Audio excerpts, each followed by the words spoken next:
예, 두 번째 시간을 시작하도록 하겠습니다. 이제 저번 주에서 이제 보호 계정 방식에 대해서 설명드릴 텐데요. 어렵습니다.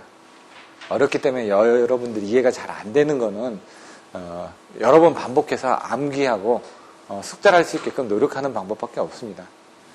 자, 보시면 이제 거리 계정기가 많이 나옵니다. 다음 시험에 나올 수도 있고요. 근데 이제 거리 계정기에서 나올 수 있는 유형의 문제들이 여러 가지가 있다 보니까 조금씩 그 유형에 따라서 여기 있는 내용을 좀 갖다 쓰고 할 수 있게끔 하셔야지만 된다는 얘기죠.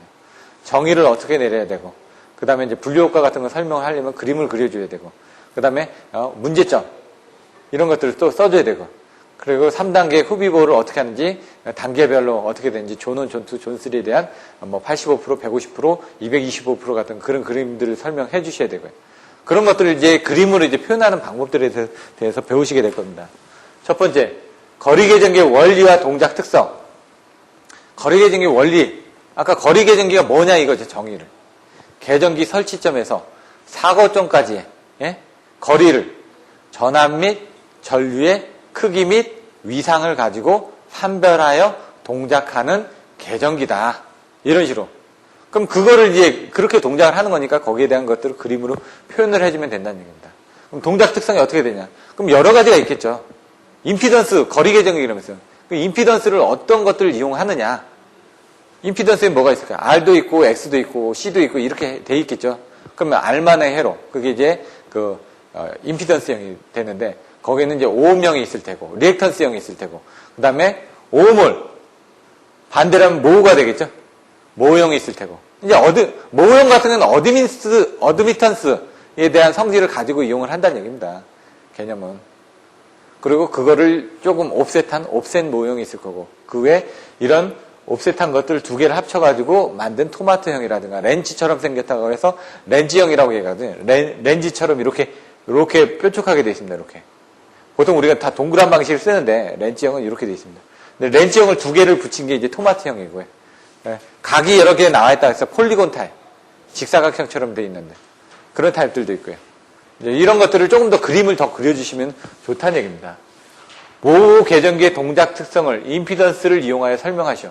그러니까 모으니까 아까 얘기한 것처럼 간단하게 그림을 그려주시고 거기에 대해서 설명을 해줘야 된다는 얘기입니다. 이게 오음에 관련된 특성을 가지고 있는지. 모는 오음의 반대형이니까 뭐죠? 어드미턴스형의 특성을 가지고 있다는 얘기죠. 방향성이 있는지 없는지부터 이런 것들. 다단자 송전솔로에 적용되는 거리 계정기, 다단자 송전솔로라고 얘기를 했으니까 이런 것들은 뭔가 문제가 있겠구나. 왜냐면 1대1로 봐줘야지만 가장 좋습니다. 거리를 판별하기가 좋은데 여러 가지 단자가 있다는 건 임피던스가 병렬로 환산하다 보면 그 사고 지점에 따라서 그 임피던스 값이 틀려질 수가 있다는 얘기입니다. 개요, 동작 원리, 특성 이게 나와있죠. 원리, 동작, 특성, 종류별 적용 목적 어떤 때 적용을 하느냐. 여기서는 이런 문제지만 사실은 이 안에 이런 것들이 다 들어가 있는 겁니다. 지금 가나다 이 부분을 쪼개서 10점짜리로 물어볼 수도 있고요. 아니면 물어본다 그러면 거의 이런 내용들이 다 들어가줘야 된다. 거리 계정기에서는. 여러분들이 송전선 보호를 위한 거리 계정 방식의 종류, 장단점, 적용상의 문제점, 고려사항 여기 나왔죠. 종류, 장단점, 적용상의 문제점 이거에 대해서 물어본다는 얘기입니다. 거리 계정.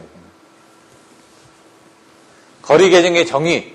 거리 계정인 전압 전류의 비가 일정치 이하인 경우에 동작하는 계정기로서 전압과 전류의 비는 실제적으로 임피던스를 의미하며 이 임피던스는 송전선의 거리에 일반적으로 비례하며 거리 계정기라 부른다.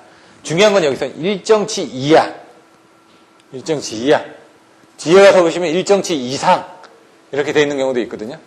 왜? 임피던스인데 왜 우리는 사고 지점까지를 이렇게 해가지고 자기 구간 사고인지 아닌지를 판별해야 되기 때문에 나는 맥시멈 여기까지 끊어놨습니다. 그 밑으로 동작하면 자기 구간 사고라는 얘기입니다. 왜?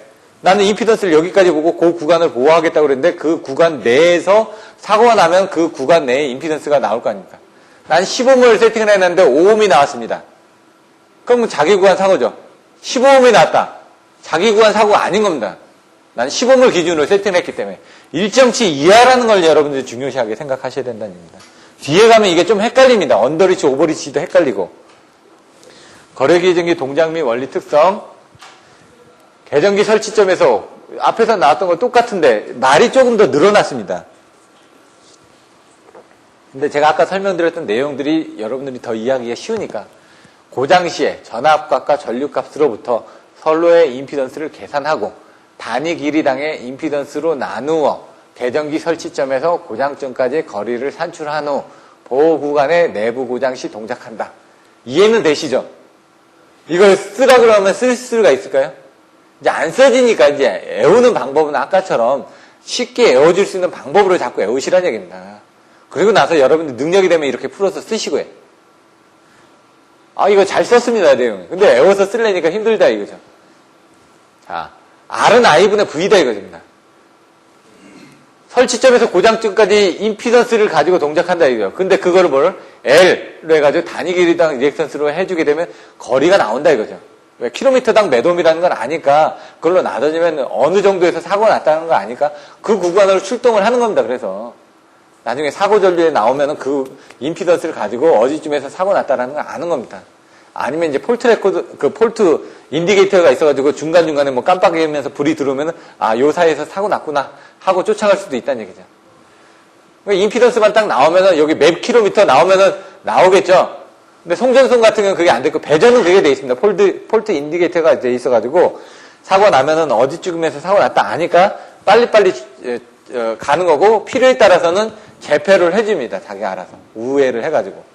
근데 송정선 같은 경우는, 이중선으로 돼 있다 보니까, 자기가 알아서 재폐를 하죠. 거리 계정기의 정정은 계정기 설치점에서 계정기가 보는 동작 한계가 되는 구간까지, 어느 지점까지 정상 임피던스를 기본으로 해서 정해지며, 거리 계정기가 바라본 임피던스는 뭐는? R은 I분의 V다. 들어온 전압과 전류가 있는데 그걸 2차 측에서 우리가 바라보고 있죠. 예? 그냥 PTB분의 1로 나눠줘야 되고 CTB분의 1로 나눠줘야 되다 보니까 우리가 볼 때는 ZL 나누기 PT분의 CT로 요게 바뀌어진다 이거죠. 요게 예? 보시면 여기 V니까 여기다 PTB를 쓰시는 분들이 있는데 그건 아니다 이거죠. 왜? 이렇게 PT분의 1이 되니까 얘가 밑으로 내려서 PT분의 CTB가 된다. 요런 것 좀 유의하시면 됩니다. 쓰실 때. 요거는 아시니까 이렇게 쓰는 건 어렵지 않고 여기 쓸 때 주의하실 부분만 안내해드리는 겁니다, 지금. ZS가 Z 릴레이보다 미치면은 보호 구간의 내부 고장이므로 거리 계정기가 동작한다. 왜? 아까 릴레이에서 세팅한 부분이 여기까지라고 그랬는데 실제로 나오는 부분들이 예? 이렇게 되게 되면은 실질적으로 문제점이 생기니까 동작한다. 이렇게 돼 있는 거죠.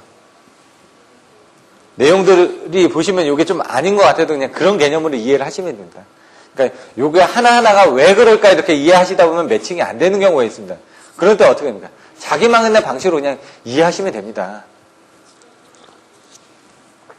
제가 얘기했죠. 여기 틀린 게 많다고. 이 안에도. 그래서 그 부분이 왜 그럴까 이제 아시는 것도 중요한데 그런 것들은 저한테 와서 물어보십시오. 그러면 제가 그런 부분은 안내를 해드릴 테니까.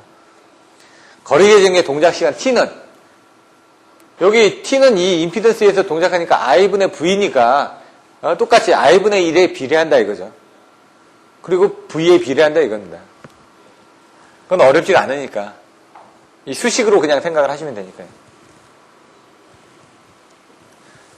즉 거리 계정기의 동작 시간 T는 I분의 V 해가지고 R은 I분의 V인 관계가 되므로 거리 계정기의 전압과 전류를 조정하면 송전선에서 서로 인접한 거리 계정기의 동작 시간 간격을 적당히 조정할 수 있다. 그래서 이제 존1, 존2, 존3를 해가지고 존1에서는 85%, 존2에서는 150%, 존3에서는 225%를 그립니다. 그게 어떻게 된다고? 차단기가 여러 가지가 있는데 지금 이 내용 즉슨 차단기가 있고 여기 차단기가 있고 여기 차단기가 있고 이렇게 임피던스를 이렇게 본다는 거죠. 차단기까지. 그러면 여기서 보시면은 여기서 그림을 그려보면 이렇게 돼 있다는 얘기죠. 여기서 여기 구간까지를 여기 구간까지를 보고 여기 구간까지를 보고 여기 구간까지를 본다 이겁니다. 그러면은 그럼 얘는 여기서 1단계가 되겠죠. 그러니까 이렇게 해서 85%까지만 보고 여기서 150%까지 보고 여기서 225%까지만 이렇게 본다는 얘기입니다. 이렇게. 왜? 여기 구간 사고 났을 때 얘가 제일 먼저 동작을 해야 되니까요. 그럼 여기서는 요 차단기를 기점으로 여기서부터 시작하는 겁니다. 여기서부터 시작해서 얘는 50%였죠? 얘는 85%죠.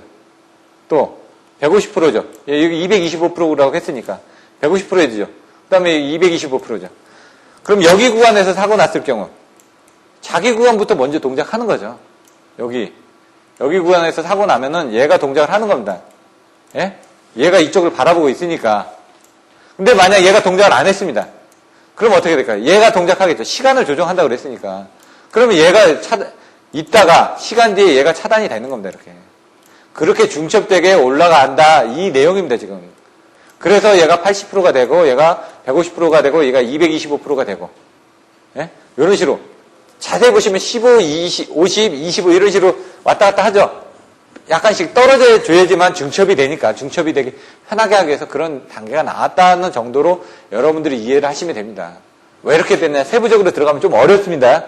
왜 85%가 되고 왜 75%가 되고 그런 것들 오동작이라든가 부동작들을 피하기 위해서 그런 알고리즘이 들어간 건데 그런 것까지는 여러분들이 이해하실 필요가 없고 답안지를 쓰는데 필요한 부분은 이런 것들만 이해를 하시면 된다는 얘기입니다.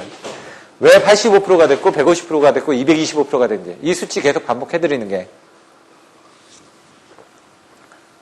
그 내용이 이제 뒤에 나옵니다. 거리계정계 종류에는 뭐가 있을까요? 임피던스형. 아까처럼 쉽게 생각하면 임피던스다 이거죠. 임피던스에는 뭐가 있죠? R하고 X가 있죠. 그러니까 오음형이 있을 테고 X는 리액턴스죠. 리액턴스형이 있을 거라는 얘기입니다. 그럼 임피던스, 오음형을 임피던스는 거기에서 이제 오음을 또 거꾸로 두면 모형이 되겠죠. 그러니까 임피던스는 전체적인 걸 합한 거고 그 안에 오음형하고 리액턴스형이 있을 거다. 오음형을 반대로 돌린 모형이 있을 거고 모형을 옵셋을 준 옵셋 모형이 있을 것이다. 이렇게 여기는 뭐 애울 때 Z0 MON 뭐 이렇게 애웠더라고요. 근데 저는 그렇게 안 했습니다. 어차피 임피던스는 R 플러스 JX니까 임피던스가 있고 오음형이 있고 리액턴스형이 있다. 그럼 오음형을 반대로 한 모형이 있을 거고 그 모형을 옵셋을 준 옵셋 모형이 있을 거다. 이런 식으로 그냥 Z는 R 플러스 Z로 외웠습니다. 그냥. 오음형이 있겠죠. 그 다음에 오음을 반대로 한 모형이 있을 거고 오음형에 관련된 모형을 또 옮겨진 옵셋 모형이 있을 거고 이 사람은 그냥 Z는 R, R에 대한 역수를 좀 옮긴 거. 그 다음에 뭐죠? R에 대한 부분이 있으니까 X라는 성분이 나오겠죠. 그렇게 외웠습니다. 그냥. 그건 여러분 마음입니다. 순서를 어떻게 하든. 외우는 건 Z는 R 플러스 Z로 외우시면 된다는 얘기죠. 왜? 우리는 Z니까. 임피던스형이니까. 그래서 리액턴스형이 나온다. 이렇게 외워주시면 여러분들이 나중에 했을 때도 난 이거 몰라. 그래도 시험장에 갔을 때 Z는 R 플러스 Z만 생각이 나면은 답안지를 쓰실 수 있다는 얘기입니다. 그 다음부터는. 꼬리에 꼬리를 무는 영어라고 옛날 90년대에 막 유행을 했습니다. 예? 그것처럼 여러분들 계속 키워드를 가지고 입에 달달달달 외우시다 보면은 그 키워드가 나온다는 얘기입니다. 키워드가 생각이 나면 제가 얘기했죠. 표준통마강이 뭐지? 생각 안 나면 못 씁니다. 표준통마강이 뭔지를 하고 항상 어제 얘기 나왔던 게 데일리 테스트라고 했죠. 매일매일 자기가 외워야 될 걸 들고 다니면서 제가 지금 키워드 나눠드리는 게 어떻게 되죠? A4에 제가 8페이지를 드립니다. 항상. 접어서 가지고 다니시라고 이렇게 접으면은 들고 다니면서 보는데 쪽팔리지 않습니다. 그게 쪽팔리면 어떡하냐? 그거를 스마트폰에 넣어서 이렇게 보시면 됩니다. 왜?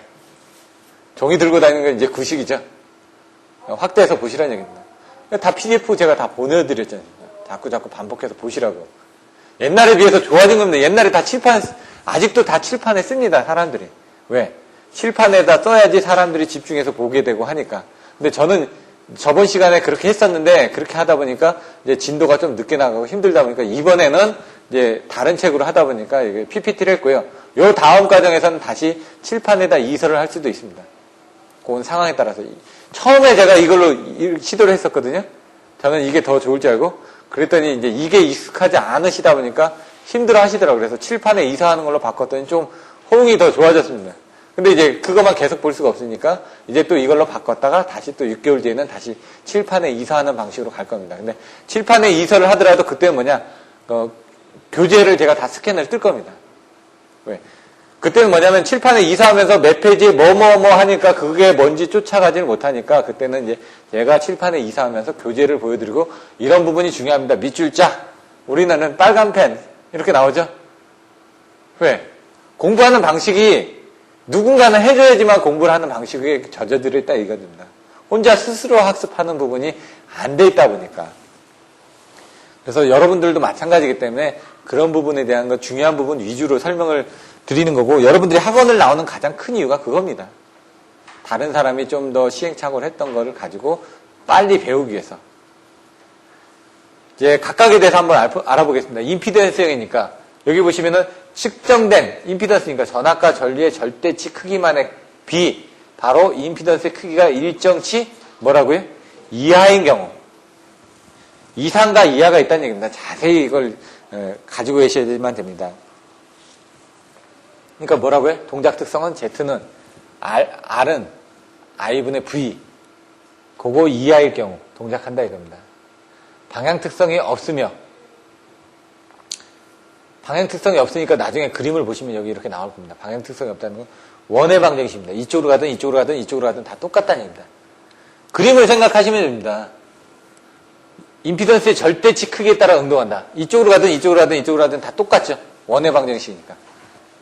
중거리 송전선의 보호용으로 적합하다. 단거리, 중거리, 장거리 생각나시나요? 예? 또 단거리는 뭐로 해석을 하죠? 네. 중거리는? 중거리도 집중입니다. 장거리는? 이게 제가 표로 다 설명드렸습니다. 단거리, 중거리, 장거리, 수키로, 수십 킬로미터, 수백 킬로미터. 그리고 집중, 분포. 그리고 뭐 일개 미분 방정식. 단거리는 벡터도로 해가지고 하고, 이거는 T형, 파형으로 하고. 그리고 얘는 사단자 정수로 해가지고. 이게 미분 방정식으로 해가지고. 코사인 하이퍼블릭 감마에, 사인 하이퍼블릭 감마에. 코코사사. 이런 식으로. 코코사사. 사단자 정수에서 A가 뭐라고요? D가 뭐라고요? B가 뭐라고요? C가 뭐라고요? 그렇게 해오시라고요. T형하고 파형하고 할 때 여기 C 부분 A, B, C, D에서 파형의 C가 뭐였죠? 그렇죠. 1 플러스 4분의 ZY죠. 여기가 뭐였죠? A가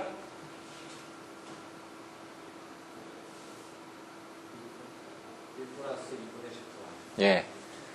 다시 반복해드립니다. A가 1 플러스 2분의 ZY, D가 1 플러스 2분의 ZY, C는 거기다 1 플러스 4분의 ZY입니다. 얘가 뭐라고 그랬죠? 임피던스라고 했으니까 여긴 Z만 나오는 겁니다.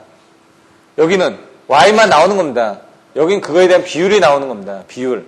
근데 이제 T형일 때는 여기가 1 플러스 4분의 ZY가 된다고 그랬죠. 근데 얘는 어떻게 되죠? 여기는 Y가 된다고 그랬죠. 그렇게 외우는 방법도. 지금 4장이니까 지금 한 5주 전쯤에 배웠습니다.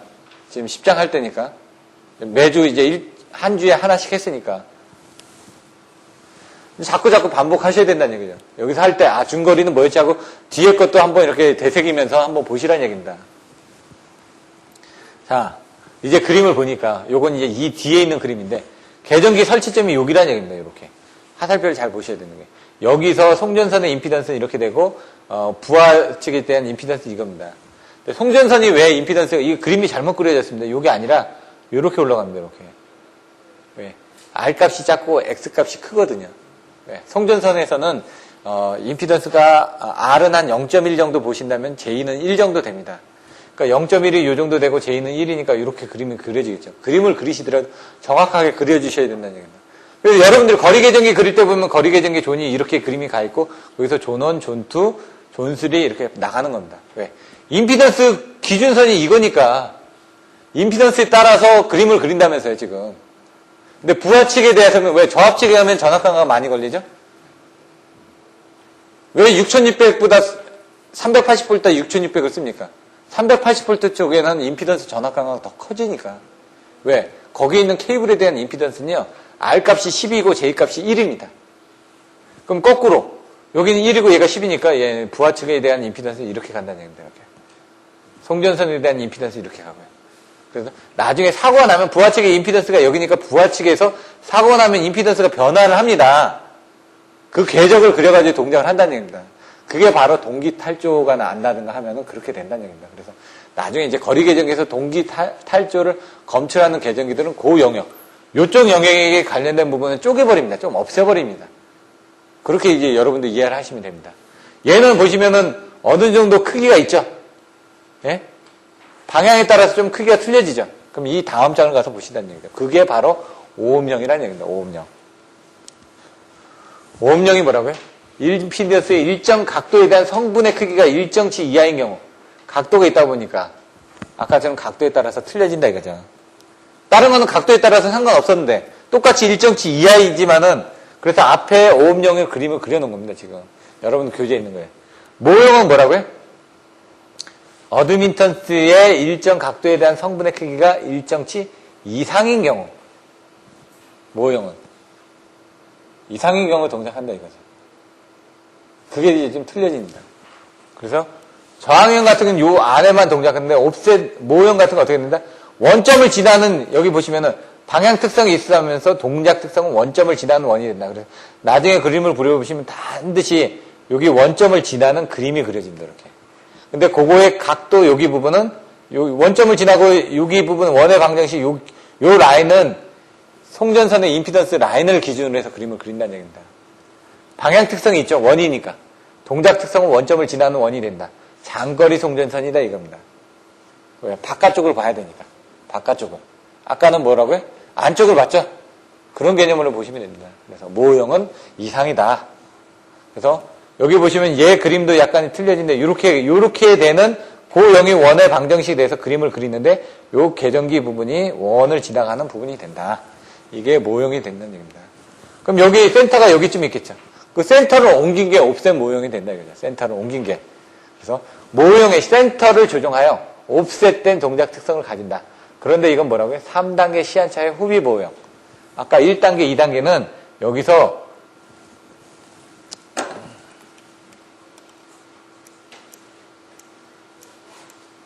1단계는 모형이 이렇게 갑니다. 이렇게. 이것도 제가 그림을 잘못 그렸는데 원래는 이 각도로 가야 된다고요. 네, 그림을 자세히 그려야 되겠죠. 정석대로. 각도는 이렇게 된다.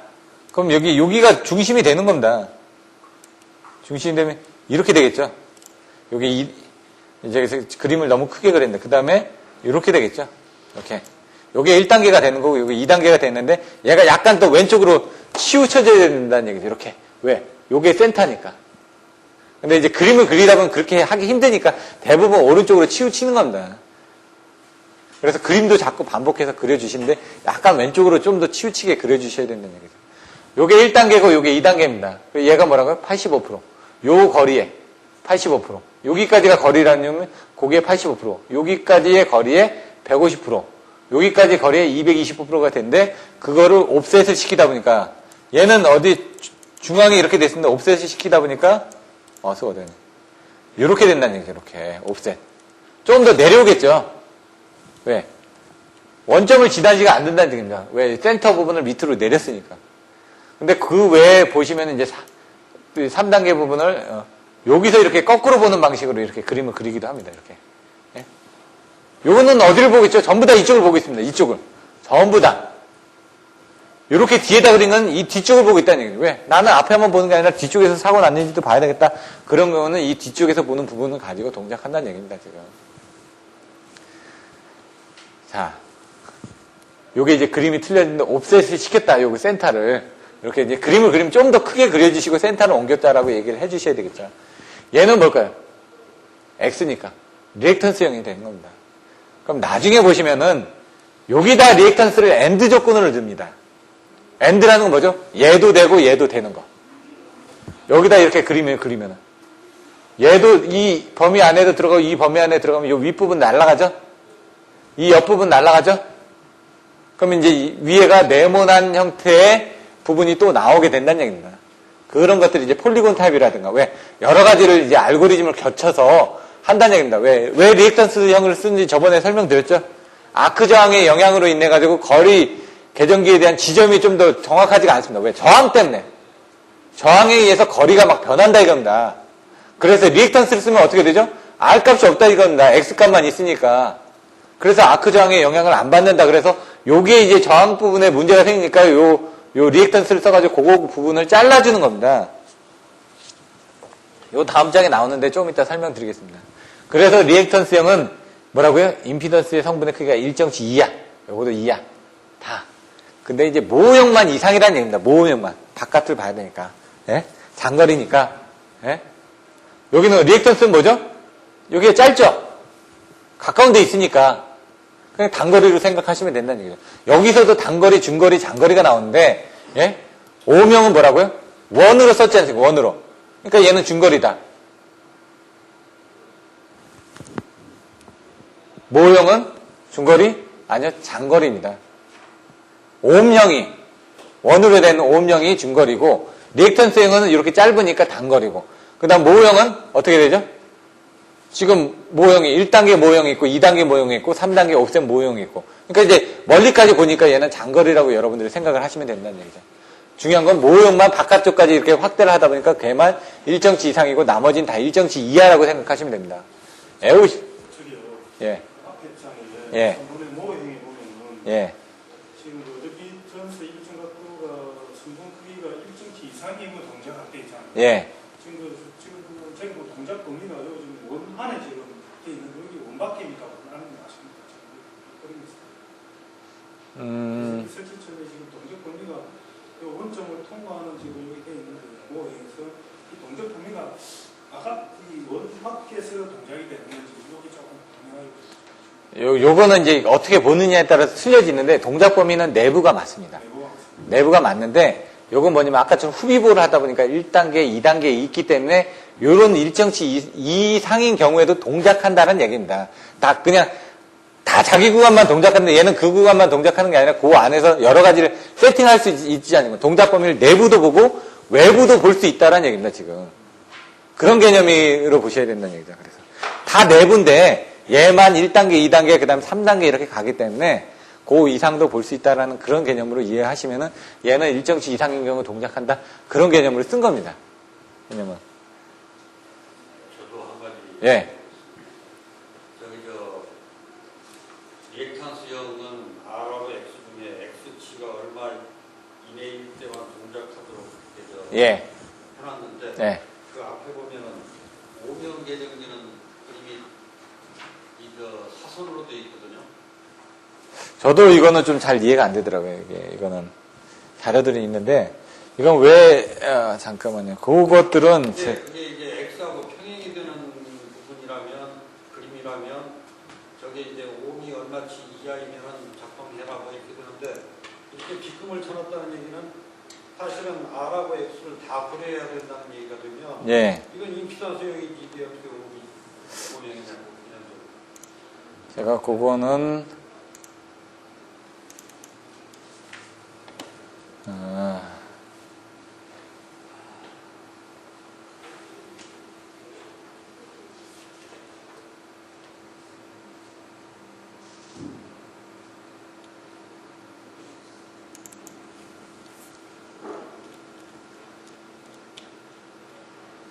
이제 보호계정기 그 부분인데요. 이게 이제 임피던스형, 모형, 옵셋 모형, 리액턴스형. 이 리액턴스형까지는 이해가 되시죠, 이렇게. 예. 임피던스형이고 여기 스시 제거가 안 돼 있고 그 오명이 어디 있었는데 그건 제가 쉬는 시간에 한번 다시 찾아보겠습니다. 요 안에 있는데 저도 처음에 그게 이해가 안 돼가지고 그다음에 오명에는 설치점이 어디라는 얘기는 전혀 없거든요. 그러면 저항치가 얼마 이상이면 그냥 떨어지는 건 설치점은 아까 그 원의 그러니까 요 X 잡혀 있죠. 거기 부분으로 전부 다 보시면 됩니다. 예. 원점이 어디라는 게 예. 나오는데 예. 그 원점이 이제 설치점이 될 건데 예. 오명에는 그런 게 표시가 없거든요. 요걸 보거나 아니면 저기 다른 또 책이 있거든요. 제가 그걸 한번 찾아보고.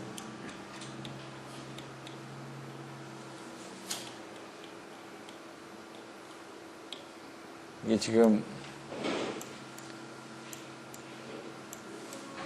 이런 자료를 구하시기 힘들 겁니다. 지금 그래서 제가 구했던 내용에서 지금 찾아보고요. 그거는 잠깐 쉬는 시간 때 한번 제가 보겠습니다. 그거는.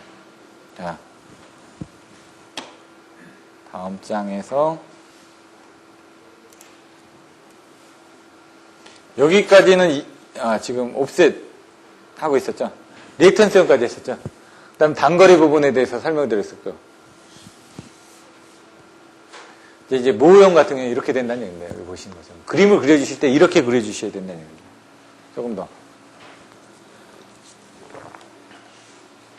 메모리 폴라라이즈 모형 타입도 있고, 이거 약간 옮겨진 거를 이제 보실 수가 있죠. 극성을 이제 본다는 얘기고요. 얘 같은 경우는 옵셋을 시켰다. 그래서 원을 지나는 부분이 아니라 옵셋이 되다 보니까 밑으로 좀 더 내려왔다는 얘기입니다. 이렇게. 얘는 이제 폴리곤 타입. 아까 얘기한 것처럼 여기다 리액턴스를 가게 되면 어떻게 되죠? 이렇게 쪼개지고 이쪽에 쪼개지겠죠? 그러면 엔드 조건을 해가지고 그 윗부분을 쪼갠 겁니다. 그런 부분을 하기 위해서. 근데 이제 여기에 대한 부분이 왜 파졌냐? 아까처럼 동기탈조가 되면 이 영역으로 이렇게 들어옵니다. 그래서 동기탈조제 응동하지 말라고 여기 부분을 꺾어 놓은 겁니다. 이렇게 이만큼은. 그럼 결국 그 특성 곡선이라는 것은 이 두 개가 중첩된 특성을 표시하는 거예요. 그렇죠. 얘는 엔드 조건을 그 안에 알고리즘들이 여러 개가 다 들어갔다는 얘기입니다. 하나만 들어가 있는 게 아니라 지금 여러 가지를 조건을 해서 최종적으로 동작할 때는 이런 겁니다. 사고가 나면 어떻게 되죠? 지락사고 나면 전류도 흐르지만 전압도 떨어지죠. 확실하게 동작하기 위해서는 전류도 커지고 전압이 떨어졌을 때만 차단기 떨어져라 이겁니다. 엔드 조건을 여러 개를 묶은 겁니다. 얘는 이제 쿼드럴 타입 해가지고 요거는 이제 알고리즘이 이렇게 들어간 거고 얘는 그냥 이렇게 쪼갠 거고요. 여기다 알고리즘 하나 더 넣은 겁니다. 이만큼을. 요거하고 요거 보시면 비슷한데 여기 부분이 더 꺾였죠. 그럼 여기가 꺾였다는 건 뭐죠? 거기에 또 알고리즘이 하나가 더 들어갔다는 얘기입니다. 지금. 그러니까 얘 같은 경우는 폴리곤은 여러 개 하나, 둘, 셋, 넷, 다 7개 아닙니까? 여러 개 썼으니까 여러 개의 부분을 썼다는 얘기입니다. 이게 렌즈형입니다. 렌즈형. 렌즈처럼 생겼죠? 그래, 렌즈. 이런 그림을 하나 그려주시라는 얘기죠. 토마토형은 이렇게 두 개를 쓰는데 여기 뭐 존1, 존2 이렇게 나와 있습니다. 이렇게. 요걸 기준으로 쓰는 건 다 똑같다 이거죠. 전부 다 어디죠? 송전선의 임피던스 이 기준이라는 얘기죠. 기준을 정확하게 잡아놓고 그림을 그리시라는 얘기입니다. 자, 요거는 뭐라고요? 85%, 120%? 아니요, 150%로 쓰시라는 얘기입니다. 기준은 조금 더 틀려집니다. 왜냐면 존2는 두 가지가 있습니다. 미니멈 120%고요. 맥시멈 프로텍트 라인은 50%. 그러니까 이제 우리가 150% 정도를 쓰는 거죠. 100 플러스 50이니까. 그리고 얘는 3은 1.2배 또는 20%. 그러니까 제가 어떻게 했죠? 85%, 150%, 220% 정도를 쓰시라고 얘기를 하는 겁니다, 지금. 그게 이제 가장 많이 와닿으니까. 조금씩 틀려도 상관없습니다. 80을 쓰든 75를 쓰든 그건 무슨 의미 있습니까? 왜? 코에 걸면 코골이고 귀에 걸면 귀골이라고 했는데 이 안에도 80에서 85%거든요. 지락은 또 75%입니다. 한전 기준에 의하면은. 예? 그러니까 그게 약간 틀려도 상관없고 개념적으로만 여러분들 써주시면 된다는 얘기입니다. 자, 존1, 존2는 이해를 하셨죠? 존1, 존2, 존3는 뭐라고요? 바깥에까지 본다. 존3는 옵셋을 시켰다 이겁니다. 얘는 옵셋이 아니라 그냥 모형인데 얘는 옵셋을 시켰다. 근데 거기에 아까 리액턴스형을 합한 겁니다. 이렇게. 요게 이제 여기 뭐라고 있죠? 로드 에어리라고 되어 있죠? 부하 측의 영역은 여기란 얘기입니다. 여러분들 답안지에 써주실 때는 이 그림을 써주셔야 된다는 얘기입니다. 존1, 존2, 존3 이렇게. 꼭 45도는 아니더라도 최대한 그림을 그리기 쉽게끔 좀 더 위로 올려서 써주셔야 된다는 얘기입니다. 존3에서 옵셋을 시킨 이유는 뭐죠? 더 넓게 보기 위해서. 그러니까 아까처럼 뭐 언더리치라든가 오버리치를 하기 때문에 이런 부분에 대한 그 부분을 더 쓴 걸로 알고 있는데 저도 거기 부분까지는 잘 이해가 안 됩니다. 어쨌든 여기 범위만 크게 만들면 범위는 보호 범위가 확대가 될 것 같은데 예. 옵셋을 시킨 이유가 옵셋은 이제 이 후비 보호까지 이제 이 뒤에까지 이제 보기 위한 분이요. 예, 그렇죠. 예. 뒤에 넓게 보기 위해서. 거리 개념으로 봤을 때. 우리는 여기만 보고 있는데 여기는 이쪽으로 갔더니 이 뒤쪽도 본다는 얘기입니다, 지금. 뒤쪽도. 예. 근데 이제 후비 보호 개념에서 우리가 존1, 존2, 존3에서 이렇게 쓰는 방법이 있고요. 여기다 이렇게 하나를 더 쓰는 방법이 있고요.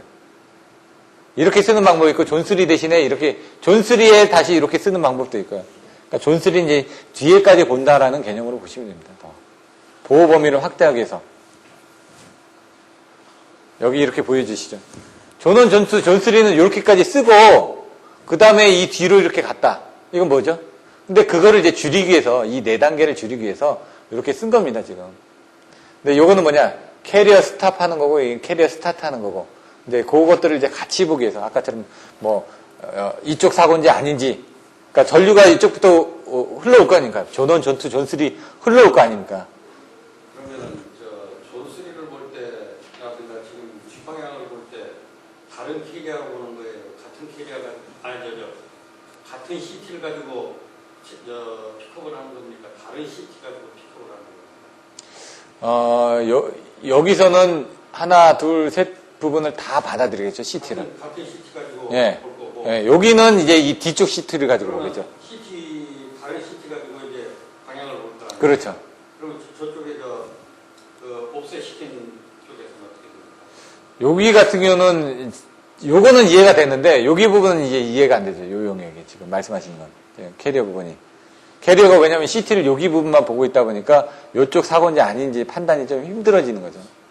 근데 얘 같은 경우는 확실하게 CT를 이쪽에 별도로 넣어놨기 때문에 이 구간 사고인지 아닌지를 파악을 했는데, 그래서 저도 여기 부분에 대한 것들은 여기 보시면 부스바 존 백업 유징은 옵셋이거든요. 그러니까 부스바 존. 그러니까 예를 들어 지금 사고가 났을 때 자기 그 부스바 쪽을 이제 본다는 얘기죠. 그러니까 송전선에서 봤을 때 부스바 존까지 이렇게 보기 위해서 그 구간, 여기는 어떤 개념으로 보시면 되냐면 이렇게 보시면 됩니다. 얘는 방향을 보지는 못하지만은 실제로 사고 났을 때 사고 어떤 그런 부분이 틀려질 거란 얘기죠. 그러니까 CT는 차단기가 있으면은 차단기의 1차 측의 CT를 다른 거고 2차 측의 CT를 다른 거 왜 다르죠? 보호 범위를 확대하기 위해서 다릅니다. 그것처럼 얘는 이제 부스바 영역이다 보니까 자기가 CT가 거기 없지만은 그쪽에서 전류가 흐르게 되면은 그 영역까지는 그 부스바 쪽에 해당된다라고 이제 미치는 거죠. 왜냐면 저 멀리 있는 게 아니라 자기 바로 이 뒤에 사고가 났기 때문에 그때는 이제 동작을 하라는 그런 개념으로 백업을 해놨다라고 이렇게 생각을 하시면 될 것 같습니다. 여기는 CT는 없지만 얘는 확실하게 CT를 달아가지고 캐리어를 통해서 방향을 받아들이는 거고요. 요거는 이제 보호 범위를 확대하기 위해서 했다라고 보시면 되죠. 근데 이제 그런 것까지 이제 뭐 물어보지는 않고요. 제 생각에는 그렇다는 얘기입니다. 저도 확실히 요 내용을 모르다 보니까. 근데 이제 요거를 이제 세팅하는 사람들은 알겠죠. 왜? 알고리즘에서는 그 내용을 알아야 되니까. 이게 어떤 영역이기 때문에 어디까지 봐야 된다. 이런 그 정정 기준이 있을 거거든요. 요건 저도 이제 거기까지는 안 봤습니다. 자료들은 있는데 뭐 시험장에 가서 그 부분을 쓰지는 않으니까. 제가 보기에는 요 정도까지만 알고 그림을 그려주실 수만 있으면은 다양한 그림을 그려주셔야 되거든요. 거리계정기의 적용 3단계 시한차라고 그랬죠. 존 1, 존 2, 존 3. 그 부분을 어떻게 하느냐.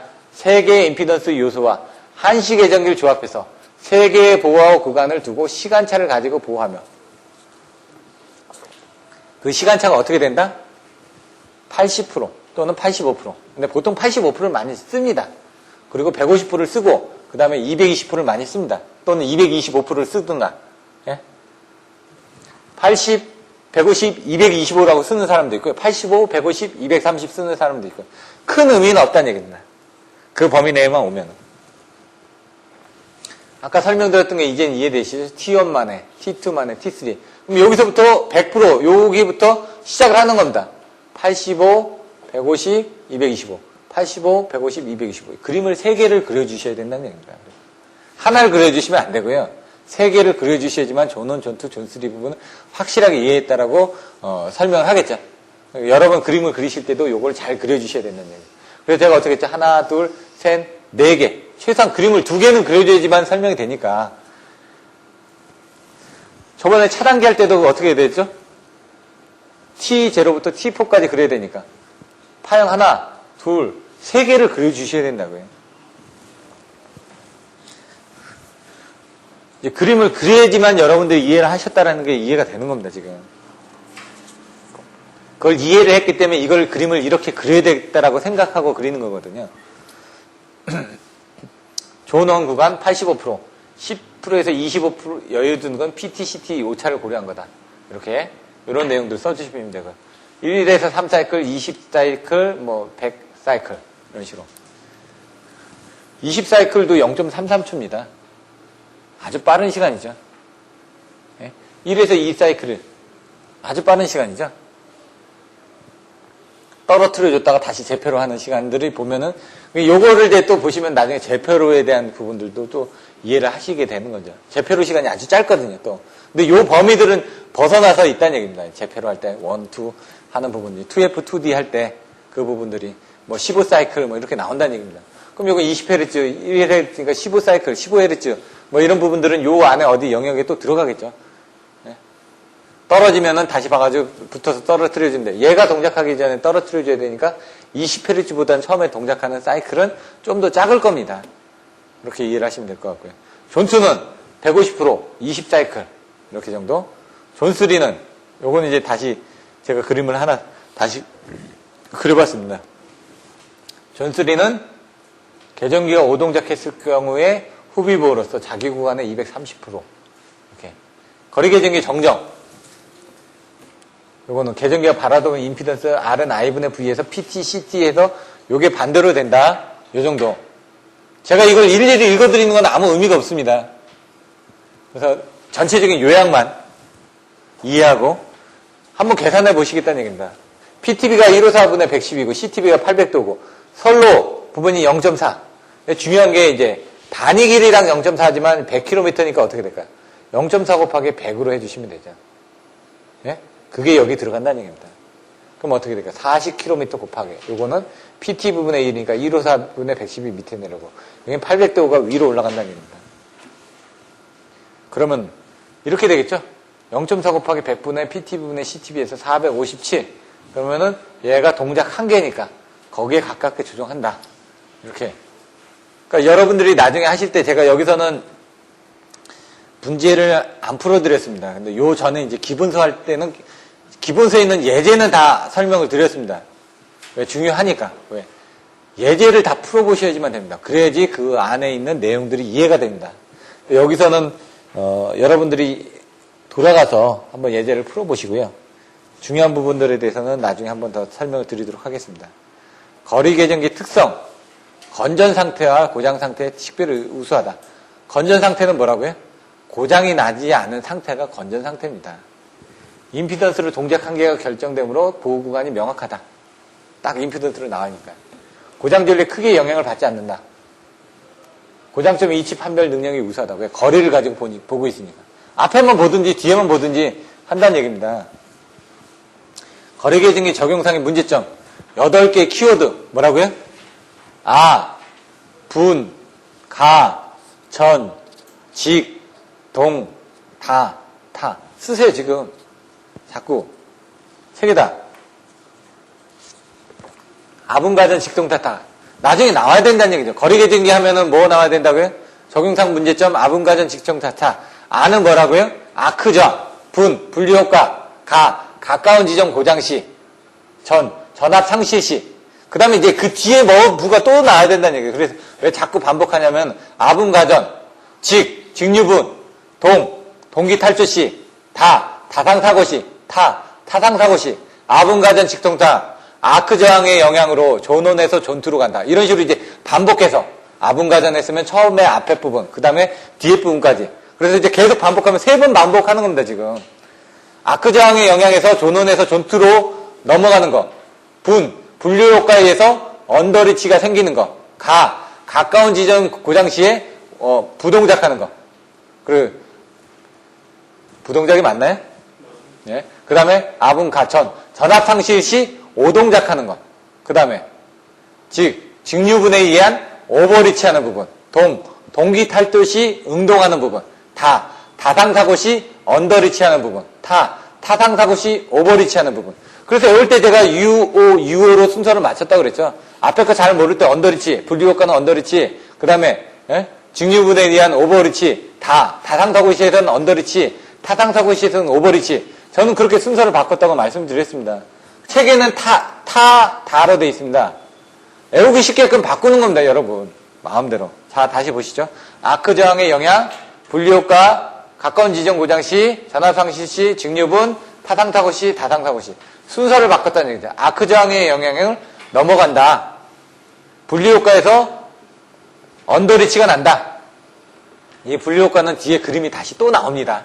예? 요 뒤에 문제에서. 가까운 지점 고장 시 부동작이 일어난다. 왜? 고장이 나왔을 때 전압이 없어지니까 전압 때문에 동작을 해줘야 되는데 전력행계전기가 동작을 못하니까 동작을 안 하더라. 부동작은 나중에 설명드리겠지만 부동작에서 여기를 끊는 겁니다. 앞에. 동작해야 될 때 동작하지 않은 거. 이런 식으로 항상 뒤부터 봅니다. 저희가 4단자 정수 그릴 때 어떻게 해야 한다고요? 수식 쓸 때 뒤에서부터 오라고 그랬죠? 얘도 뒤에서부터. QV 그림 그릴 때 뭐라고? 얘가 Q고 얘가 V고. 어떤 기준을 정확하게 머릿속에 넣어놓고 생각하시라고요. 그림을 그릴 때 X축부터 그릴 건지 Y축부터 그릴 건지 자꾸 기준을 만들어 놓으셔야 된다는 얘기입니다. 전압 상실 시, 전압이 상실이 되면은 제대로 동작을 안 하더라 이거죠. 예? 오동작은 동작 여기서 끊어야 된다는 얘기죠. 오동작, 동작하지 말아야 될 때 동작한 거 이렇게 되는 겁니다. 오동작은 이런 것들을 이제 좀 헷갈리기 때문에 제가 나중에 이제 사선을 가지고 그림을 그렸습니다. 그 방식대로 한번 외워주시면 될 것 같고요. 직류분 고장전류 부분 보시면은 어떻게 된다고요? 2의 마이너스 R분의 L에 의해서 직류분에 대한 성분들이 감소가 된다고 그랬습니다. 이렇게. 그래서 그 부분까지 고려된 게 비대칭 계수라고 얘기를 했습니다. 그래서 그런 게 이제 합해지다 보니까 좀 더 커질 거 아닙니까? 커진다 그래서 여러분들 그냥 오버리치 한다 이렇게 생각을 하시면 됩니다. 세부적으로 들어가면 어렵기 때문에 답안지를 쓰는 데는 여러분들이 이 정도까지만 쓰시면 됩니다. 그걸 이해하고 뭐 할 필요까지는 없다는 얘기입니다. 타상사고 시 마찬가지로 두 선이 지락 나고 나니까 어떻게 되죠? 전류가 많이 흐르겠죠. 아까 직류분도 뭔가 많이 흘렀죠. 타상사고 시도 이선 지락 사고 나가지고 여러 쪽에서 사고 전류가 흘러 들어오기 때문에 오버리치 할 수 있다. 다상사고 시는 또 반대 개념으로 또 다상이 사고 났다. 그러면은 뭐 임피던스가 줄어들어서 적게 날 수 있다. 이런 식으로 이제 애워주시고. 좀 이제 애우는 방법에 따라서 약간 안 맞을 수는 있습니다. 그럴 땐 무조건 그냥 자기가 암기해야죠. 전 그게 잘 안 돼가지고 다타를 넣었습니다. 다타. 다타는 UO. 그건 다는 U. 타는 O. 이런 식으로 애워놨기 때문에 그냥 나온다는 얘기죠. 그게 왜 그런지 상관없습니다. 답안지만 쓰면 되거든요. 여러분들이 기숙사가 되고 나서 만약 이쪽으로 업무를 하신다 그러면 그때 가서 알으셔도 늦지는 않다는 얘기입니다. 거기에 시간을 투자할 필요가 없다는 얘기죠. 아까처럼 너무 이거 왜 됩니까? 왜 됩니까? 이렇게 할 필요 없다는 얘기죠. 시험 볼 때는 여러분들은 답안지만 쓰면 되기 때문에 그 원리를 이해 안 하셔도 되고요. 답안지만 쓰는 데까지만 집중하시면 됩니다. 거리계정기 적용해서 분류효과. 언더리치, 오버리치. 분류효과는 언더리치를 한다고 그랬습니다. 이제 보시면은 다단자 전원의 송전선에서 거리계정기에 보는 겉보기 임피던스가 실제 사고 지점까지의 임피던스보다 크게 나타나서 사고 지점이 거리계정기의 동작 범위에도 불구하고 계정기가 부동작하는 데가 있는데 이걸 분류효과 때문에 발생한다. 요건 좀 잘 이해가 안 됩니다. 언더리치, 오버리치가. 그래서 뒤에 보시면 언더리치하고 오버리치를 정확하게 명의를 머릿속에 넣어놓으셔야 된다는 얘기죠. 그럼 분류효과를 보면 딱 쉽다는 얘기입니다. 자, 분류효과는 아까 좀 분류가 되니까 다단자 송전입니다. 다단자 송전. 아까 문제가 다단자 송전이라고 나왔죠? 그건 이제 거리계정기 썼을 때 문제라니까 A 변전소가 있고 B 변전소가 있고 수용과가 있다는 얘기죠. 그럼 여기서 사고 나면 임피던스를 보자는 얘기죠. 여기 임피던스는 안 보고 왜? 사고가 난 지점까지 가기 때문에 여기 임피던스는 볼 필요가 없다는 얘기입니다, 지금. 여기 X1하고 여기 X2만 보면 되겠죠. 근데 전류는 여기서도 전류가 들어오고 여기서도 전류가 들어오기 때문에 전류는 그렇게 안 볼 수가 없다는 얘기입니다. X1과 X2까지의 거리가 있는데 실제로 사고 지점은 X1하고 X2를 합한 지점이 사고 지점이 되는데 전류는 여기는 IA 전류가 흐르지만 여기는 IA하고 IB가 합한 전류가 흐르더라. 그래서 이걸 수식으로 계산해보면은 다음과 같이 나타난다 이거죠. F점에서 사고 나면 뭐라고요? R은 I분의 V. R은 I분의 V인데 처음에 어떻게 됐죠? 여기는 I가 여기 흐르는 전류죠. 거기 흐르는 전류인데 여기는 뭐죠? V가 여기는 V는 IR이죠. IR이니까 여기 흐르는 전류는 IA 곱하기 X1이 됩니다. 요게 A점에 대한 X1 지점에 대한 V1이 되겠죠. 여기가 V2가 되겠죠. V2는 뭐라고요? X2 지점에 대한 IA하고 IB를 곱하면 이 지점이 되겠죠. 예? 이렇게 된다는 얘기죠. 그러다 보니까 이걸 나누게 되면은 여기 지금 IA하고 IA 없어지니까 X1 나오겠죠? 예? 그게 나오고 IA하고 IA 하니까 여기 X2 나오겠죠? 그 다음에 요거 없어지니까 IB, X2가 여기가 나오겠죠? 그래서 보시면은 실질적으로 거리는 X1하고 X2를 봐야 되는데 요만큼이 더 생기더라 이겁니다. 지금 IA분의 IB의 전류의 B만큼 이 X2에 흐르는 요쪽에 어떤 그 효과가 더 생기더라. 그래서 실제로 사고 지점까지의 임피던스는 요건데 요거만큼 분류 효과가 나타나서 거리 계정기가 부동작하게 돼서 언더리치 한다. 언더리치가 하게 돼서 부동작을 한 겁니다. 예? 왜? 언더리치는 도착하지 않았다는 얘기죠. 근데 우리는 아까 뭐라고 했죠? 요거를 지금 거리 계정기를 지금 볼 때 오음형을 안 쓰고 모형을 쓰죠. 모형을 뭐라고 그랬죠? 일정치 이상. 일정치 이상이라고 그랬으니까. 언더리치를 했다 그러면 거기 도착하지 않았으니까 동작 안 할 거 아닙니까? 그러니까 부동작이 되는 거죠. 동작하지 않는다 그래서 부동작한다라고 그렇게 이해를 하시면 됩니다. 실제로. 근데 이게 좀 헷갈립니다. 이게 지금 자꾸 보셔도 헷갈리는데 그냥 애워지는 관점에 대해서만 지금 설명드리는 겁니다. 자꾸. 나중에 막 이렇게도 외웠다 저렇게도 외웠다 하는데 개념은 뭐라고요? 실질적으로 모형 계정기를 쓰다 보니까 일정치 이상인데 저희가 이런 분류 효과 때문에 얘가 언더리치를 한다고 그랬잖아요. 언더리치는 애워주셔야 되고 일단은 얘가 언더리치인지 오버리치인지 잘 이해가 안 되도록 언더리치를 하니까 요 지점까지 가야 되는데 그 지점까지 안 갔으니까 얘는 동작하지 않겠죠. 그러니까 이제 부동작이다. 이런 식으로 꼬리에 꼬리를 물면서 애워주시면 된다는 얘기입니다. 이게 왜 이렇게 되는지 머릿속에 들어가면 더 복잡해지니까 거기까지는 설명드리기가 좀 더 힘들다는 얘기입니다. 분류 효과를 감안하여 거리 계정기를 동작하였을 경우 전원이 없어지면은 외부 사고시 또 거꾸로 또 오버리치를 한다는 얘기죠. 이게 없어지면 어떻게 될까요? 여기까지 가야 되는데 이렇게 왔었는데 그 정정치가 없어서 그걸 여기까지 이렇게 늘려놨다는 겁니다. 그러면 실질적으로 또 이렇게 넘어가 버리겠죠. 이게 없어지면은. 그래서 아까 보셨던 것처럼 이제 80% 하는 것들도 거기보다 약간 앞으로 당긴 거 아닙니까? 사고 나면 이렇게 넘어갈 수가 있으니까 그게 이제 PTCT 오차라는 얘기입니다. 그래서 이렇게 조금씩 앞으로 당겨놓은 겁니다. 지금. 언더리치는 거리 계정기의 동작 범위가 정정 범위에 미치지 못하는 현상. 그냥 그렇게만 이해를 하십시오. 그 이상 생각하면 머리가 아픕니다. 그냥 언더리치는 그 개념만 가지고 있으라는 얘기입니다. 오버리치는 동작 범위가 정정 범위의 바깥까지 미치는 현상. 이렇게 요 정도까지만 이해하시라는 얘기입니다. 그래서 기본서를 듣고 나신 다음에 이 책을 보셨을 때 조금 더 개념을 잡고 난 다음에 그 다음에는 어떻게 했느냐? 연구반에 가서 그 다음부터는 스파르타식으로 이제 가는 거죠, 이제. 그때는 이게 뭔지 이렇게 설명 안 합니다. 그냥 빨리빨리 나갑니다, 그냥. 이거. 오늘 오후에 하게 되는 과정이 바로 그겁니다. 키워드 설명드리고, 뭐 있죠? 하고. 왜? 반복을 하셔야 되니까. 50일 동안 반복해야 하고, 25일 동안 반복하고, 10일 동안 반복하고, 5일 동안 반복해야 되니까. 지금은 50일 동안 반복을 하기 위해서 천천히 나가는 겁니다, 지금. 천천히. 우리나라 3, 4, 5 계통에 적용되는 보호개전 방식. 이제 기억나나요? 1개월, 2개월. 1개월의 주보호가 뭐였죠? 방향비교. 1개월의 후비보는 거리개전 방식. 무조건 후비보는 거리개전 방식이라고 해요. 3단계. 근데 뭐라고요? 1단계, 2단계가 아니라 3단계 후비보호 개전 방식이라고 설명이 돼 있었죠. 이제 3단계 앞에서 배우셨으니까. 그러면 2개월에서는 전송 차단 방식이었죠. 앞에가 방향 비교였다 그러면 밑에가 전송 차단 방식. 이런 식으로 이걸 머릿속에 넣어놓고 가야 된다는 얘기죠. 이거는. 왜? 암기하는 방법밖에 없습니다. 왜? 우리가 그걸 안 하니까. 그래서 자꾸 표로 외우시라고요. 그 표가 여기 나와 있다는 얘기입니다. 외우는 방법에 대한 표가. 1호 사계통에 또 틀렸죠. 3, 4, 5 틀렸죠. 7, 6, 5 틀립니다. 예를 들어 7, 6, 5 한번 보여드릴까요, 제가?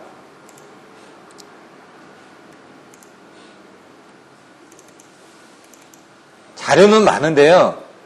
그걸 일부러 설명 안 드리는 게 너무 어렵기 때문에 여러분들이 보시기에는 이런 것까지 아실 필요는 없다는 얘기입니다. 시험 보시는데. 선로보, 변압기보, 차단 실패보. 그러니까 보호계진기가 어렵기 때문에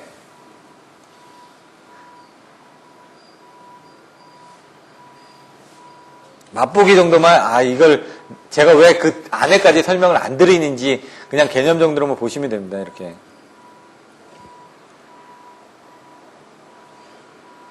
765 송전선로 같은 건 중요하니까 더 복잡해지겠죠?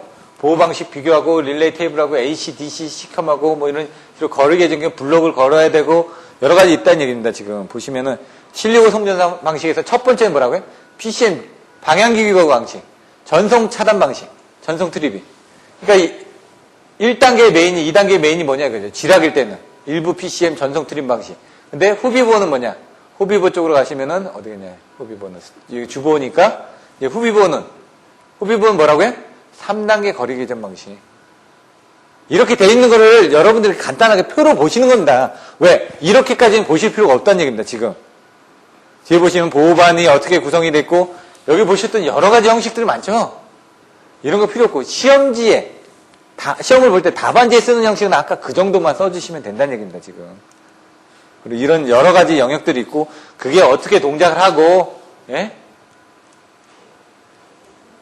어떤 식으로 리클로징을 해야 되고 이제 HS, GS 같은 게 여기 뭐 1사이클 나오죠. 이제 나중에 보시면 얘가 들어가게 되면 선행 붙고 후행 붙고 그건 이제 교재에 나와 있으니까 여러분 보시라는 얘기입니다. 지금 어떤 것들이 또 들어가줘야 되고 이런 내용들 다상 제표를 할 때는 어떻게 해야 되고 이런 내용들이 너무 많다는 얘기입니다. 지금 제표를 할 때 단상 제표로, 삼상 제표로, 삼상 제표로 나오죠. 예? 이런 식으로 방식을 어떻게 해야 되는지 이런 것까지 아실 필요는 없다는 얘기입니다. 실무를 하실 때. 변압기는 어떻게 또 변압기 보호 방식은 또 어떻게 된다. 예? 전류 차동 방식으로 하고 이렇게 3차는 지락은 어떻게 하고 어떤 식으로 세팅을 해야 되고 비율 차동 계전 방식의 동작 원리는 어떻게 되고 이런 내용들이 너무 많다 보니까 이런 부분은 필요가 없고 제가 지금까지 다 보여드린 거는 시험을 위한 채점자도 이런 걸 모릅니다. 그쪽 계통의 일을 안 했기 때문에. 그래서 그런 걸 써봐야 채점자가 알지도 못하기 때문에 점수를 못 줍니다. 채점자가 알 수 있는 그런 언어, 그게 바로 그림이란 얘기죠. 열심히 써봐야 눈에 안 왔습니다. 그래서 그림을 자꾸 그리는데 좀 신선한 그림을 좀 하나, 두 개 더 그려주라 이거죠. 채점자가 봤을 때 내가 모르는 그림이 있어요. 아는 그림이 왜? 그러면 이 사람이 이 부분을 더 전문가구나. 나보다는 전문가구나. 그러면 1.2점을 더 주게 되는 거죠. 그래서 자꾸 다른 사람의 답안지를 보시면서 여러 가지 그림을 갖다 쓰게끔 제가 자꾸 그림을 그리라고 말씀을 드리죠. 이런 것들은 좀 생략을 하겠습니다. 너무 어렵다 보니까. 자, 이제 돌아가서 자, 이제 그림으로 나왔습니다. 그런 내용을 이제 정리를 해놓은 겁니다. 지금 여러분들이 외우기 쉽게끔 여러분 이것만 외우시면 된다는 얘기입니다. 이렇게 답안지 이것만 써주시면 된다. 송전선하고 모선. 송전선은 두 가지로 이루어져 있습니다. 가공선과 지중선으로. 모선은 여러 가지가 있겠죠? 그래서 약간은 틀려지는데 대부분 여기서 나오는 이 송전선의 개념은 대부분 나선, 가공전선을 얘기를 합니다. 케이블은 아니다는 얘기입니다. 케이블 구간보다는. 그래서 이제 케이블 구간보다는 그 나선 위주로 생각을 하시면 됩니다. 물론 케이블도 해당은 됩니다. 근데 나중에 여러분들이 이제 그 분류를 하실 때 그런 식으로 좀 개념을 넣고 가시면 된다는 얘기죠. 765, 345, 154 뭐라고요? 주보는 다 PCM 전류 차동 방식이다 이거죠. 전류 차동. 아까 보시면은 여기 얘도 1계열 있고 2계열도 있었습니다. 아까 76에 보시면 여러 가지 나와 있었는데 이런 개념 정도로 봐주시는 게 낫다 이거죠. 3, 4호만 좀 틀려진다. 방향 비교 개전 방식이다. 나머지는 PCM 전류 차동이다. PCM으로 전송을 하는. 후비보는 여기도 1계열, 2계열이 있는데 그런 것들을 더 적어주시면 좋습니다. 여기서. 더 세분화해가지고. 주보의 1계열, 2계열, 1, 2 다 써주시면 되고 후비보의 1계열, 2계열 다 써주시면 좋다는 얘기죠. 그렇게 하면 더 점수를 받는다는 얘기죠. 근데 여기서는 이제 거기까지는 정리가 안 돼 있기 때문에 그냥 최소한 이런 표 정도는 가져가셔야 된다 이거죠. 자, 송전선에 대한 이제 그 주보하고 후비보 개념을 얻으셨죠? 모선은 모선별로 이제 틀려지는데 전압별로 모선들이 틀려집니다. 전압별로 구성하는 모선이 154 같은 경우는 1과 2분의 1 차단 방식으로 쓴다 이 얘기죠. 나중에 단모선은 제일 저급이죠. 모선이 하나니까. 그 다음 복모선에서 또 이중모선으로 나눠지는지 1과 2분의 11 차단 방식으로 나눠지는지 2부 스타일로 바뀌어지는지 4부 스타일로 바뀌어지는지 이런 식으로 좀 애매한 부분이 단모선은 하나니까 압니다. 복모선은 2개라는 얘기거든요. 2개 이상. 그럼 복모선 안에 이제 분류를 하실 때 이중모선이 있고 1과 2분의 1 12가 있고 그 다음에 2부 스타일가 있고 4부 스타일가 있고 이런 식으로 여러분들이 정리를 해주시라는 얘기입니다. 복모선 안에는 이중모선이라는 건 모선이 2개라는 얘기입니다. 복모선이나 이중모선 개념은 똑같은데 복모선은 크게 보는 개념이고요. 여러 가지가 걸려있다는 얘기고 이중모선 2개만 있다는 얘기고 1과 2분의 12 차단 방식 뭐냐? 모선은 2개인데 차단기가 3개가 있다. 그래서 모선 2개분의 차단기 3개 2분의 3이니까 그게 뭐냐? 1과 2분의 1이 되는 겁니다. 그래서 2분의 3 차단 방식이라고 쓰기가 힘드니까 1과 2분의 12라고 쓴 겁니다. 근데 항상 뭐라고? 모선은 전압이 먼저 우선이다. 나머지는 다 전류가 우선이다. 여러분들이 그러니까 모선을 빼고 나머지는 다 전류 차동입니다. 비율 차동도 전류 차동이고 과전류 차동 뭐 다 전류 차동입니다. 송년선도 다 전류 차동입니다. 다 주보가. 그러니까 전류가 다 우선이다. 여러분들 현장 가서 보시면은 필드에서 뭐죠? 다 과전류 계정기 씁니다. 전압 UVR 계정기 이런 거 안 씁니다. 모선만은 왜 그러냐? 전류 차동 방식을 쓰게 되면은 오차가 발생을 합니다. 그래서 그것 때문에 이제 전압 차동 방식을 주보로 쓰는 겁니다, 지금. 왜냐면 모선 같은 경우는 임피던스가 작지 않습니까? 거기에 따른 이제 순환전류라든가 이런 그 전류를 계측해내는 부분이 힘들다 보니까 또 그 전류의 편차라든가 이런 것들이 생기기, 왜? 전류의 편차가 생기냐면 CTB가 틀립니다, CTB가. 모선의 CTB가 똑같을 수도 있습니다. 여기 2000도 왔다고 이 밑에 2000도가 다 오나요? 여긴 1000도가 갈 수도 있고 500도가 갈 수도 있죠. 전류의 차이가 틀려진다는 얘기입니다. 그래서 전류 차동 방식을 안 쓰고 그걸 전압으로 바꿔서 맞춰준다는 얘기입니다. 그것도 이제 사실은 여기 모선에 들어가서 보시면 모선은 어렵습니다. 임피던스 방식, 고임피던스, 저임피던스 방식에 따라서 그 구성 방식이 틀려집니다. 그런 것까지 여러분들 아실 필요는 없고 전압 차동 방식이 주다. 요건 위상 비교인데 전류 차동 방식으로 봤다. 여기만 이제 한번 보시면 되겠죠. 이런 것들만. 특이한 부분만 여러분들이 암기를 하고 계시면 됩니다. PCM 전류 차동 방식이 뭐다? PCM은 펄스 코드 모듈레이션. 펄스를 코드화해가지고 전송을 한다는 얘기입니다. 펄스를. 왜? 우리가 전력선에 보내거나 통신선에 보낼 때 주파수 대역으로 보내죠. 상용 주파는 60Hz가 우리가 전력선에 지금 흘러가고 있습니다. 통신선에는 몇 Hz가 흘러갈까요? 모릅니다. 우리가 코드를 맞춰줘야 돼가지고, 그 헤르츠를 맞춰줘야지만 되죠. 그게 뭐냐? 라디오 듣다 보면 여러분 주파수 맞히죠? 그 주파수 대역이 맞아야지만 우리가 그 소리를 들을 수가 있다는 얘기입니다. 얘도 마찬가지로 그 펄스를, 맞춰줘야겠죠? 그 안에 코드를 실어서 보낸다는 얘기입니다. 그럼 이제, FM이 있고 AM이 있죠? FM 뭐냐? 프리컨트리 모듈레이션, AM, 앰플리티드 모듈레이션. 그래서 이제 FM 같은 건 주파수가 높습니다. 그러니까 이제 변성하기는 좁죠. AM 같은 건 주파수가 낮으니까 이런 게 낮습니다. 근데 AM 같은 건 단파라고 그러죠? 잘 잡힙니다. 어디든 가도. 왜? 파형이 이렇게 돼 있기 때문에 산 넘고 물 건너, 바다 건너서 해가지고 이렇게 잘 타고 넘어갑니다. 이렇게. 예? 스무스하게 크니까 이렇게 뱀처럼.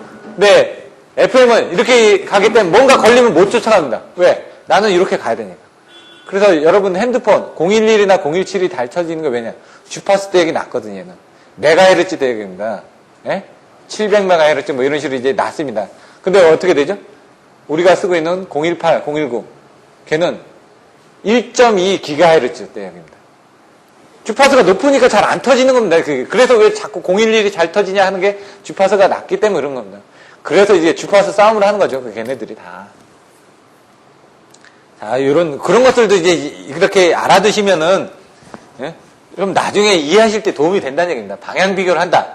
뭐가 있었죠? 방향 비교를 하고, 그 다음에 전송 차단 방식이 있었고, 뭐 이런 내용들이 나온다는 얘기죠. 그리고 3단계 거리 개전 방식이 있었고, 이런 부분.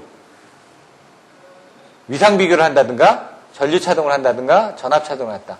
요 있는 내용들을 이제 뒤에 가서 설명을 해준다는 얘기입니다, 지금.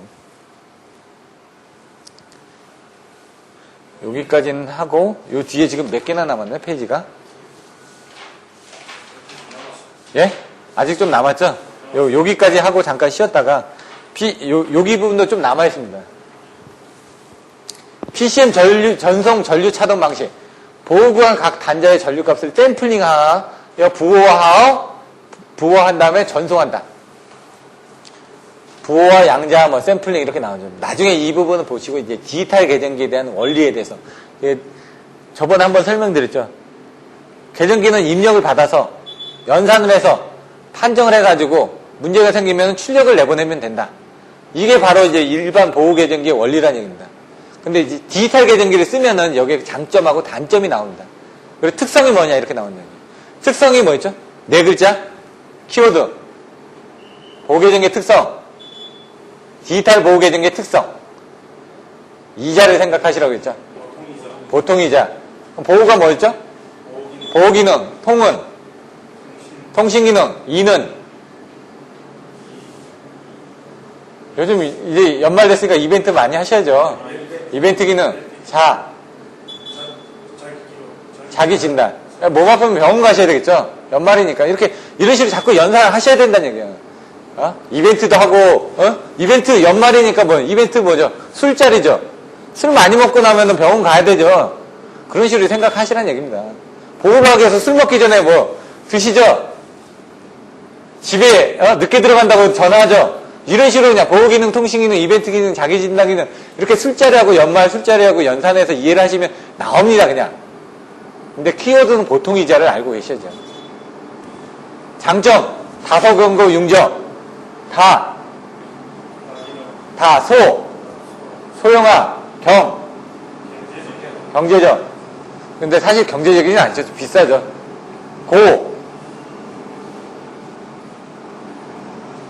고기능, 고신뢰성, 이렇게 이런 식으로 이제 신뢰성이 좋다. 아날로그, 다소 경고, 융통성이 있다. 부담이 작다. 왜냐면 아날로그 계정기 쓰면은 아날로그 계정기는 10에서 17VA 정도의 어떤 그 전력 부담이 있어야지만 토크가 가해집니다. 근데 디지털 계정기는 0.5VA 정도밖에 안 됩니다. 소비 전력이 적다는 얘기입니다. 그 다음 이제 단점, 써사, 항고라고 되어 있는데, 외부의 서지나 이런 거에 약하다, 이죠. 사용기간 같은 게 이제 좀 줄어든다 이거죠. 디지털을 쓰다 보니까. 아날로그는 튼튼하니까 오래 가는 게니까. 항온항습 같은 경우. 어느 일정한 온도가 있어야 된다는 얘기. 기계식은 튼튼하니까 밖에 써도 되는데, 이런 것들은 밖에 쓰거나 그러면 습도 같은 게 들어가게 되면 아무래도 기판에, 컴퓨터가 집에서 쓰죠. 밖에서 쓰면 문제가 생길 수 있겠죠. 그 다음에 써서 항고니까. 그렇죠. 고온이라든가, 이제, 이런 쪽에 약하다. 이런 식으로 이제 여러분들 쓰시면 됩니다. 그런 키워드를 가지고 써주시면 되고요. 디지털 릴레이에 대한 이런 부분을 보시고 그런 키워드가 딱딱 나와서 써주셔야지만 됩니다. 그럼 디지털 계정기 구조, 어떻게 됐는지. if, F, S, 그 다음에 뭐였죠? 미쳤다, MAD. 그리고 마지막에 연출한다. 그거는 입은 입력을 받고 F 필터링을 해서 S 샘플링. 여기 있죠. 샘플링 한다고요. 그 안에 이제 부호하고 입 FS MAD M 멀티파일 키운다는 얘기죠. AD 아날로그 시그널을 디지털로 컨버트를 한다. 그럼 먹스 하거나 먹스는 뭐냐? AD 컨버터가 비싸니까 여러 가지 부분을 이제 분배를 해주거나 그런 부분들이 또 있겠죠. 그다음에 입 FS MAD 연출. 그 다음에 AD 컨버터를 지나서 이제 디지털로 됐으니까 그거를 부호화해서 양자화해가지고 이제 계산을 하겠죠. 그런 식으로 어떤 키워드가 있어야지만 나온다는 얘기죠. 그 다음에 연산하고 나서 문제가 생기면 판정해가지고 출력을 내보내면 된다. 이렇게. 제가 PSS 할 때도 설명드렸죠. 위에 키워드 가지고 블록 부분을 이해하는 부분들, 블록 선도를. 자, 그러면 이런 것들을 읽어보시면 됩니다. 방향 비교는 말 그대로 방향을 비교하는 겁니다. 근데 방향 비교를 하다 보니까 어떻게 각 단자에 설치된 방향성 계정기에 얻어진 정보를 통신장치에 의해서 상대 단자에다 전송을 한다 이거죠. 서로 저쪽 거에 관련된 걸 봅니다. 서로 양쪽에서 봐가지고 방향을 본다는 얘기죠. 왜? 여기 구간 사고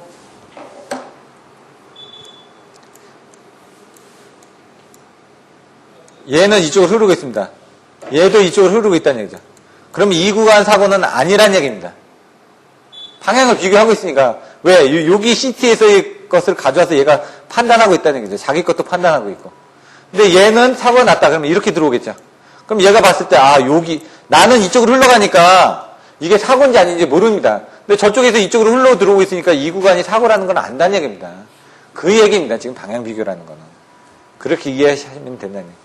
3단계 거리 계전 방식 설명했으니까 생략하겠습니다. 키워드는 85%, 150%, 225% 또는 230%. 저는 220% 그냥 외웁니다. 그냥. 그게 익숙하다 보니까. 위상 비교.